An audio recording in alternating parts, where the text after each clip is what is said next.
Masih bisa dengar saya tuh Bu? Oh iya, keluhannya apa Bu yang lain Bu? Saya lemes banget sama kakinya sakit, nggak bisa digerakin yang saya. Oh iya baik, kami periksa dulu ya Bu. Jadi kami akan melakukan pengajian ABCDE dulu. Yang pertama yaitu kita melakukan pengajian AMW yang untuk memastikan jalan nafas pasien itu tidak ada sumbatan. Yang kita lakukan pertama yaitu melakukan jauh tras. Kemudian kita melihat apakah ada hipersalival, lendir atau sekret yang menyumbat jalan nafas.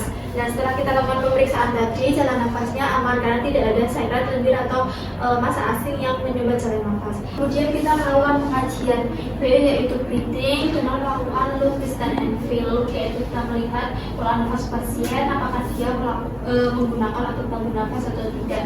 Di sini korban tidak menggunakan otot bantu nafas. Kemudian listen, kita mendengarkan apakah pasien ada suara nafas tambahan seperti wheezing atau ronki. Nah, di sini pasien tidak ada suara nafas tambahan. Kemudian feel, kita merasakan hembusan nafas pasien masih terasa kuat atau tidak. Di sini hembusan nafas pasien masih terasa kuat, artinya breathing masih normal. Untuk hasil SPO-nya yaitu 98%, yang artinya masih di batas normal. Selanjutnya yaitu C, circulation. Yang pertama kita cek tensi pasien terlebih dahulu. Nah, ini kita pasang tensinya. Nah, sambil kita pasang tensi, kita cek nadi pasien dan juga kita cek CRT pasien. Untuk CRT-nya kurang dari 2 detik, nadinya 80 kali per menit, tensinya 80 per 60. Untuk hasilnya dari tensinya rendah, lalu untuk nadinya lemah atau berdikadi, dan untuk CRT-nya normal karena kurang dari 2 detik.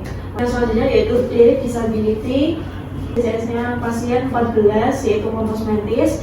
Lalu selanjutnya yaitu exposure, kita cek seluruh bagian tubuh pasien, kita raba dari mulai atas kepala, ada nyeri Bu, sampai ke bagian kaki.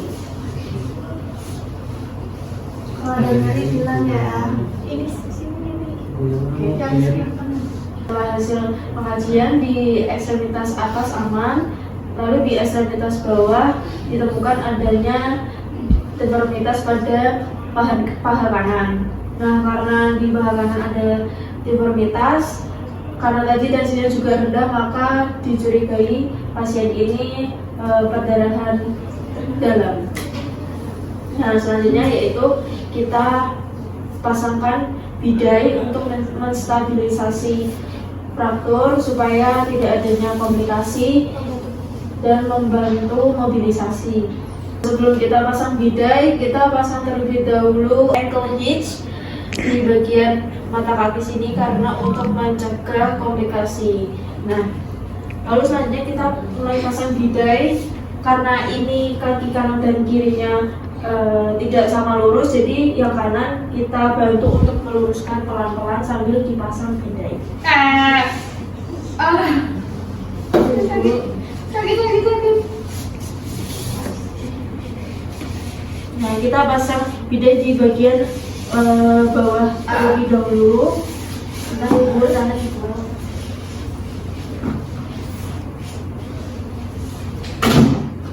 Nah, lalu kita pasang medela di bagian proksimal, distal, dan fraktur area. Selanjutnya kita pasang bidai di bagian eksternal dan juga internal.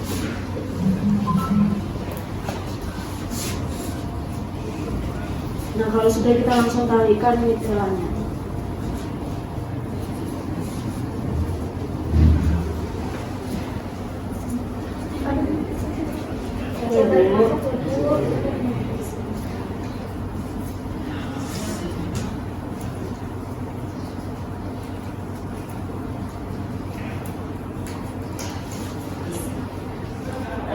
Saya bisa jalan lagi nggak? Bisa ya, sabar ya Bu.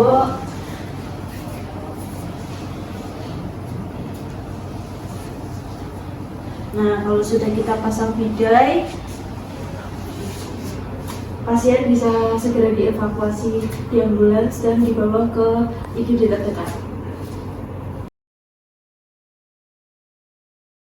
Kita cek respon pasien terlebih dahulu. Bu, masih bisa mendengar suara saya kan? Apakah ini sangat sakit?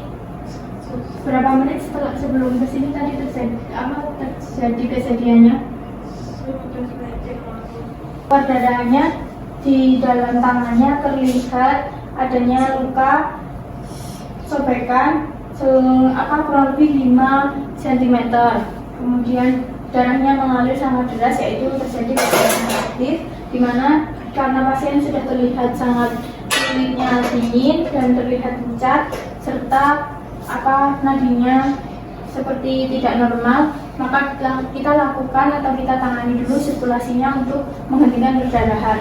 Kita lakukan penekanan pada luka menggunakan kasa, yaitu ini teknik balik tekan selama 5-10 menit. Apabila kasanya masih terdapat banyak darah, bisa diganti dengan kasa yang baru sampai darahnya itu menyusut atau berkurang perdarahannya.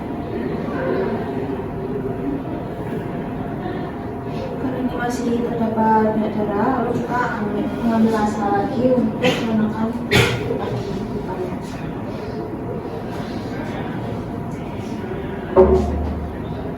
Karena pada penekanan kedua darahnya sudah mulai berkurang, maka kita berikan kasa lagi untuk mencegah terjadinya kebocoran saat dilakukan balik tekan.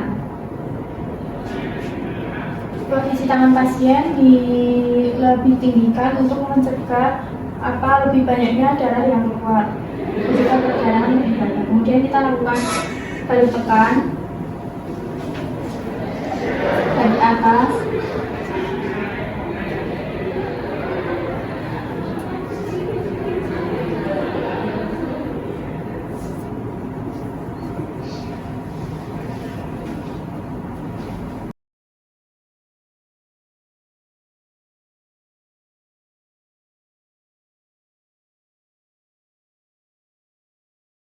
Kita lakukan balutan, di mana balutan yang di atas dan di bawah sekitar area luka itu lebih ditekankan untuk membantu menghentikan perdarahan, tapi jangan terlalu ditekan.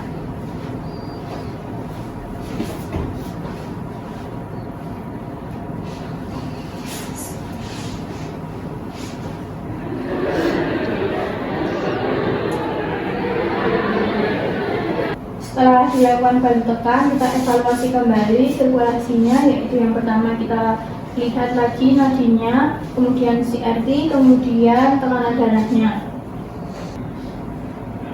Untuk nadinya 90 kali per menit, CRT lebih dari 3 detik, lalu tekanan darahnya 80/60.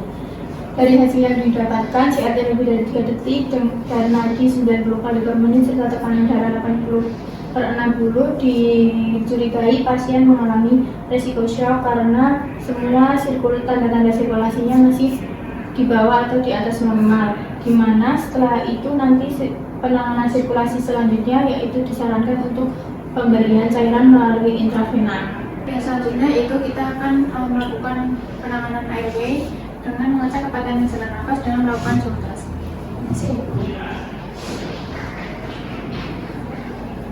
Di airway tidak terdapat sekret.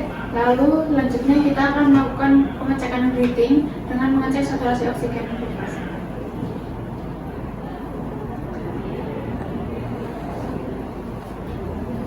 Sambil menunggu, kita cek lung, listen, and feel. Kita lihat apakah ada otot bantu nafas.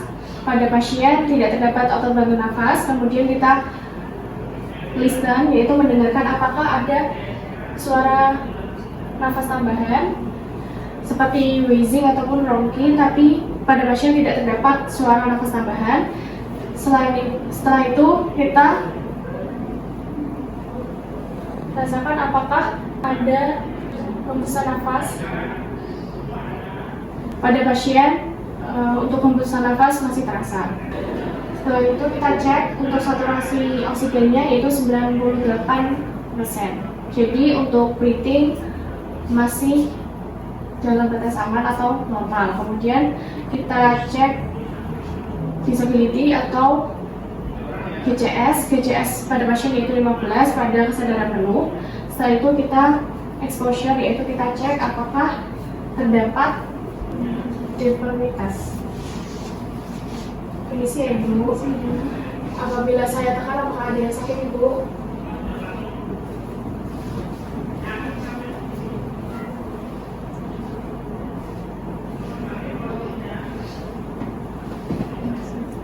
Setelah kita cek exposure, tidak ada deformitas pada ekstremitas bawah maupun ekstremitas atas. Namun ada luka robek yang sudah dibalut tekan kurang lebih 5 cm. Baik, kemudian karena primary surveinya sudah selesai, maka untuk tindakan selanjutnya untuk mengatasi sirkulasi tadi yaitu dengan secondary survey memberikan cairan melalui intravenal yaitu dengan dipasangkan infus. Kemudian untuk secondary surveinya juga sudah tertangani. Nanti kita untuk perawat tetap harus memonitor sirkulasi atau kondisi pasien yang perlu dimonitor.